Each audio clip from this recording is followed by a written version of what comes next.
पहलगाम की घटना के लिए हिमाचल प्रदेश के मुख्यमंत्री सुखविंदर सिंह सुक्खू को इस्तीफा देना चाहिए। पत्रकार नेताओं का काम करने लगे तब नेताओं को पत्रकार का काम करना चाहिए। जब पत्रकारों की प्राथमिक भूमिका देश की दुर्भाग्यपूर्ण घटनाओं में जवाबदेही फिक्स करने के लिए नेताओं से सवाल करने की थी, वो नेताओं से सवाल नहीं हुआ तो एक राजनीतिक कार्यकर्ताओं ने पत्रकार की भूमिका में सवाल किया कि घटना अगर पहलगाम में घटी है तो जम्मू कश्मीर तो केंद्र शासित प्रदेश है, वहां की आंतरिक सुरक्षा तो भारत सरकार के अधीन है, तो मुफ्ती महबूबा मुफ्ती तो जवाबदेह नहीं हो सकती हैं। तो सुखविंदर सिंह सुक्खू को जवाबदेह होना चाहिए, भगवंत सिंह मान को जवाबदेह होना चाहिए कि कैसे घटना घट गई। मेरा बड़ा स्पष्ट मानना है कि आज की राजनीतिक जमात में तीन तरह के लोग हैं। एक पढ़े लिखे लोग हैं, एक अनपढ़ लोग हैं और कुछ कुपढ़ लोग हैं। और सबसे दुर्भाग्य ये है कि ये कुपढ़ों की जमात जो है ना, यही ज़्यादा दिखती है। कल के मेरे बयान पर, भूगोल के ज्ञान पर बहुत सारी चीज़ें मुझको बताई गई। कल के बयान में मैंने बड़ा स्पष्ट कहा था कि पहलगाम में निर्दोष नागरिकों की हत्याओं के लिए हिमाचल के मुख्यमंत्री सुखविंदर सिंह सुक्खू इस्तीफा दें। यह हमने इसलिए कहा था कि आजाद भारत में सार्वजनिक जीवन के लिए बड़े उच्च नैतिकतावादी मानदंडों की स्थापना हमारे पूर्ववर्ती नेताओं ने की है। 1956, मैं आपके माध्यम से आपको और देश की जनता को याद दिलाना चाहता हूं कि 1956 में एक रेल दुर्घटना के बाद तत्कालीन रेल मंत्री स्वर्गीय लाल बहादुर शास्त्री ने नैतिकता के आधार पर इस्तीफा दिया था।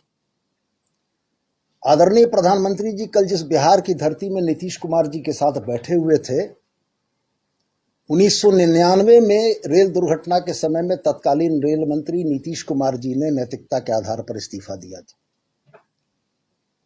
मुंबई में 2008 में जब हमला हुआ था तो तत्कालीन गृह मंत्री शिवराज सिंह पाटिल ने नैतिकता के आधार पर इस्तीफा दिया था कि चूंकि देश का गृह मंत्री इतनी बड़ी घटना को रोकने में विफल रहा था।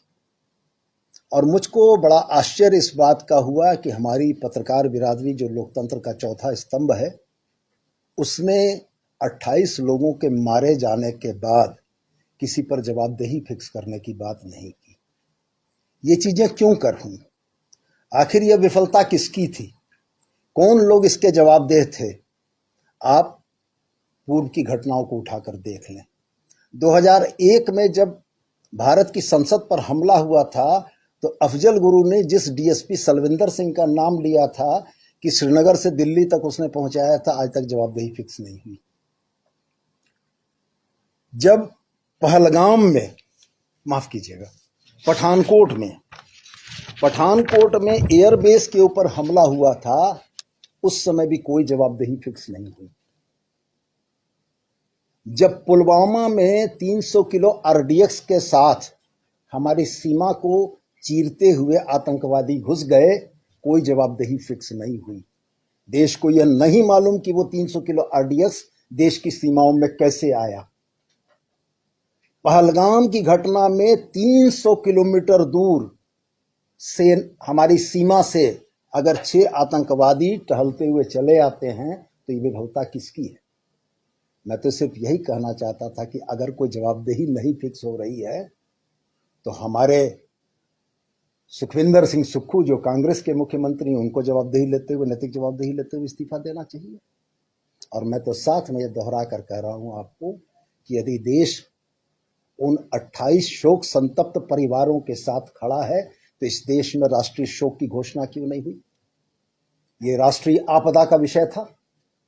अगर हम जबानी नहीं, दिल से अपने उन 28 भाइयों और बहनों के साथ खड़े हैं तो इस देश को राष्ट्रीय शोक की घोषणा करनी चाहिए थी और ये पूरा देश उस राष्ट्रीय शोक के साथ उन परिवारों के साथ होता।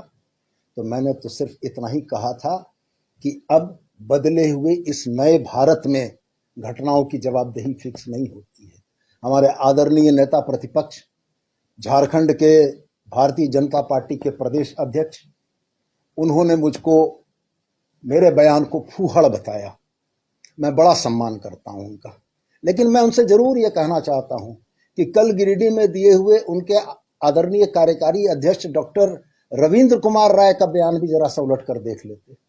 झारखंड से लगने वाली अंतर्राष्ट्रीय विदेशी सीमा का जिक्र जो उन्होंने किया है, तो डॉक्टर रविंद्र कुमार राय को भी थोड़ा भूगोल का अध्ययन करा देते कि झारखंड की कोई सीमा अंतर्राष्ट्रीय सीमा से नहीं लगती है। तो मेरा कहना यह था कि जब पत्रकार नेताओं का काम करने लगे, तब नेताओं को पत्रकार का काम करना चाहिए।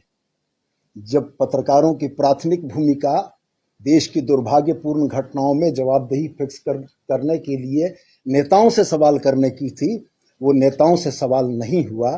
तो एक राजनीतिक कार्यकर्ताओं ने पत्रकार की भूमिका में सवाल किया कि घटना अगर पहलगाम में घटी है तो जम्मू कश्मीर तो केंद्र शासित प्रदेश है, वहां की आंतरिक सुरक्षा तो भारत सरकार के अधीन है, तो मुफ्ती महबूबा मुफ्ती तो जवाबदेह नहीं हो सकती हैं। तो सुखविंदर सिंह सुक्खू को जवाबदेह होना चाहिए, भगवंत सिंह मान को जवाबदेह होना चाहिए कि कैसे घटना घट गई। तो मैं सिर्फ आपसे आपके माध्यम से यही कहना चाहता हूं कि भारतीय जनता पार्टी के जो हमारे फाजिल मित्र सड़कों पर उतरकर आंदोलन कर रहे हैं, तो वो भी इस बात को जरा स्पष्ट करें कि वो उनका आंदोलन किसके खिलाफ है। देश की कुर्सी पर भारतीय जनता पार्टी के आदरणीय प्रधानमंत्री हैं। देश की सीमाओं की रक्षा की जवाबदेही जिन पर है, वो रक्षा मंत्री भारतीय जनता पार्टी के हैं। देश के आंतरिक सुरक्षा की जवाबदेही जिन पर है, वो देश के आदरणीय गृह मंत्री हैं।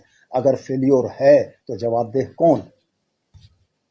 आपके कोई प्रश्न हो तो पूछना। मान के चले कि आपका जो बयान था वो कटाक्ष था। जाहिरा तौर पर जब इस देश ने 1956 से सबक नहीं लिया, 1999 में नीतीश कुमार के इस्तीफे से सबक नहीं लिया, 2008 में मुंबई हमले के बाद शिवराज सिंह पाटिल के इस्तीफे से सबक नहीं लिया, तो इस नए भारत में घटनाओं के बाद अगर जवाबदेह लोग इस्तीफा नहीं दे रहे हैं तो गैर जवाबदेह लोगों को इस्तीफा देना चाहिए। सवाल ये है कि सुखविंदर से सुक्खू ही क्या है? भगवंत सिंह मान भी हो सकते थे, हेमंत सोरेन भी हो सकते थे, ममता बनर्जी भी हो सकती थी। कारण मूल रूप से यह है कि इस घटना की जवाबदेही जिन पर होनी चाहिए थी, उससे न देश के मीडिया ने पूछा न और लोगों ने पूछा, तो हमने आपका थोड़ा सा काम कर दिया। जी सवाल है कि आप जो कह रहे हैं, लगता नहीं कि भूल हुई है और इस चीज को जो घुमा फिरा रहे हैं?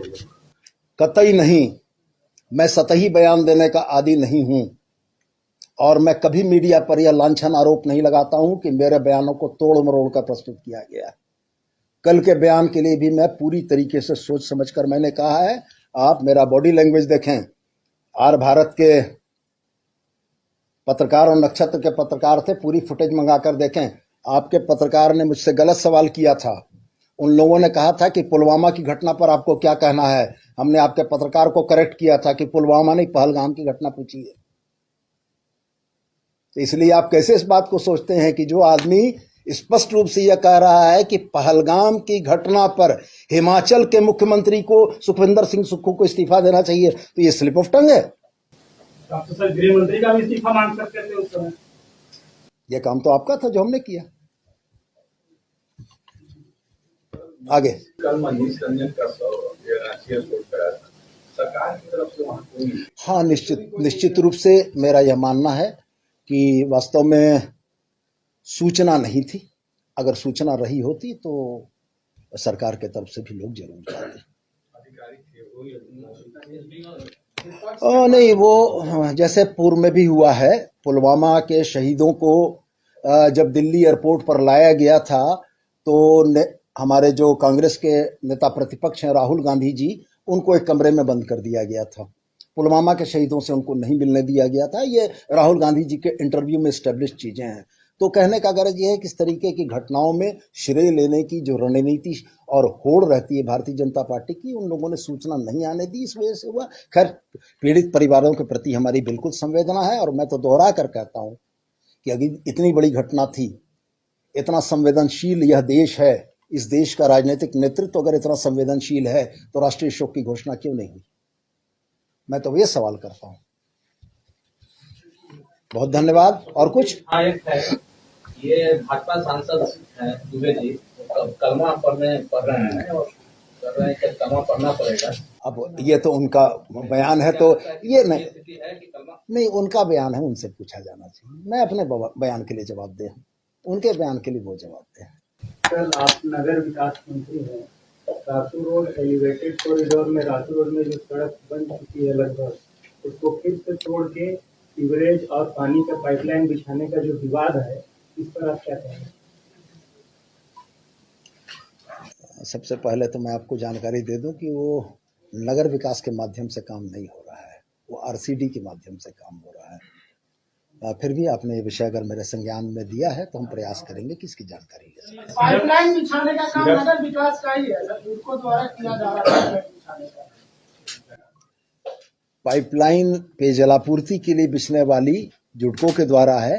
सीवरेज ड्रेनेज या जिस बात की बात कर रहे हैं रातू रोड की, उस बारे में हमको बहुत जानकारी नहीं, पता कर जो होना था वो टेक्निकल क्लियरेंस की वजह से स्थगित हो गया, क्या वो फिर से होना या फिर जो वीजा वाला इशू आ गया है? नहीं, भारत सरकार के गृह मंत्रालय की जो गाइडलाइन होगी, जो एडवाइजरी होगी, उसका अनुपालन झारखंड भी करेगा। फ्लाईओवर वाला इशू फिर से काफी बवाल हुआ है, नहीं दिख रहा है। अब वो तो माननीय मुख्यमंत्री उसको देख रहे हैं। मेरे विभागों से या मेरे बयानों से संबंधित प्रश्न कर लीजिए, उसका जवाब देना मेरे लिए ज्यादा सहज उचित है। सवाल है, सचिवालय भवन में रघुवर सरकार में एक सचिवालय भवन बनने का एक प्रोजेक्ट आया था जो बाद में डिले हो गया या रद्द कर दिया गया। सचिवालय भवन में जो मतलब मेरे को इनपुट है, कर्मियों को मतलब कार्यालय में बहुत कमी है। क्या ऐसा कोई आपको प्रपोजल है कि भविष्य में कुछ सचिवालय ने भवन बनाने? नहीं, देखिए ऐसा है कि राजधानी को व्यवस्थित करने का काम 2019 के बाद ही शुरू हुआ है। चाहे फ्लाईओवर्स का निर्माण हो, चाहे सड़कों का चौड़ीकरण हो, चाहे व्यवस्थित तरीके से माने सरकारी भवनों के निर्माण का हो, तो ठीक है, ये चीजें चल रही हैं और हमको उम्मीद है कि आने वाले समय में भी और बेहतर हम करेंगे। नक्शा को लेकर लीगल अफसर के अपॉइंटमेंट के लिए ऑनरेबल हाई कोर्ट के डायरेक्टिव थे। विभाग ने लीगल अफसर के अपॉइंटमेंट की दिशा में कदम आगे बढ़ा दिया और मुझको लगता है कि बहुत जल्दी ये मामला रिजॉल्व हो जाएगा।